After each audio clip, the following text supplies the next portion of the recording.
Hello friend नमस्कार जय Jagannath good morning केमती अच्छा समस्ते आशा कर समस्ते बहुत भलरे थे। तो ये मुझे देखु बनाऊँगी चकुली आउ चकुली तो आम ओडिया घर गोटे सिग्नेचर रेसिपी कहले ठीक हम कारण प्रति ओडिया घर रे चकुलीटा प्राय हुए किए चकुली मटर तरकारी चटनी सहित खाइबा भल पाती किए चकुली चिकेन खाइबा भल पाती।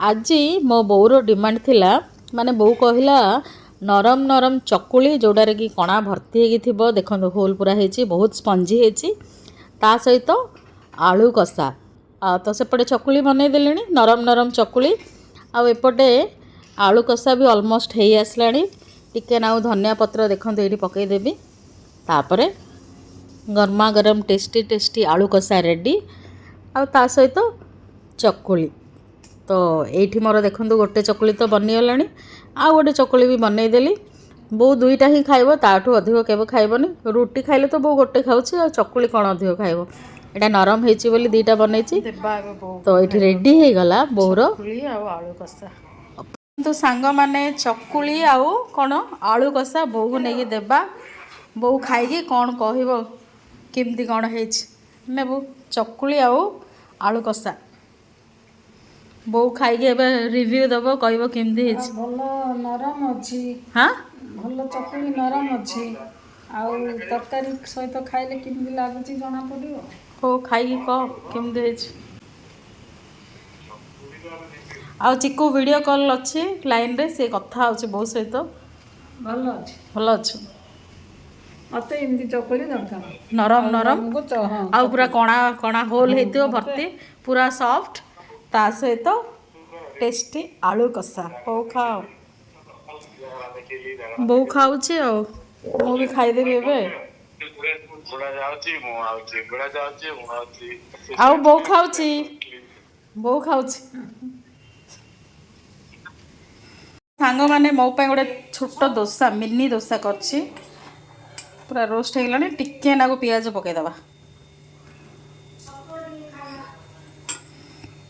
तापर खाइबा मु भी खाईदेवी बेसी पियाज पकेबानी बस टिके खाईदबा एटा केते रोस्ट हो हाथ रे फोल्ड करिया पड़े रोस्ट क्रिस्पी हो जाए आपको भी हाथ रे फोल्ड करदबा गैस ऑन अच्छी बंद करदबा आपको नहीं खाइबा आलू कषा लगे चलतु फ्रेंड गुड मॉर्निंग एंड जय जगन्नाथ। तो सांग मैंने देखिले बो चकुली आलू कषा खाइला मुझे खाइबी मोर मिनी दोसा सहित छोट छोट होती मिनी दोसाटा ता सहित देखते केमती साउंड हो क्रिस्पी वाला ता सहित आलू कषा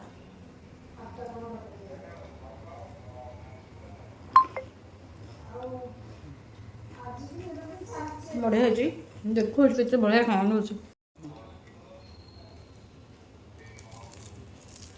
बढ़िया पूरा क्रिस्पी है सहित टेस्टी वाला गरम गरम आलू कषा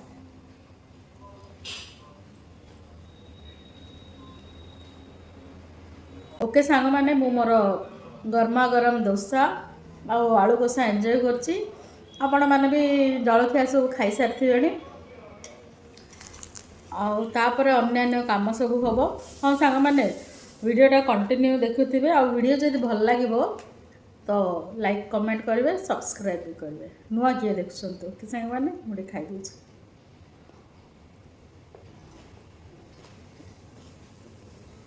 सांग माने खाइबा पीवा सरला जलखिया एबे रोसे करवा रोसे आज आसी कौन देखिए आसतु तो आज आमिष आसी देखु सांग माने कौन माछ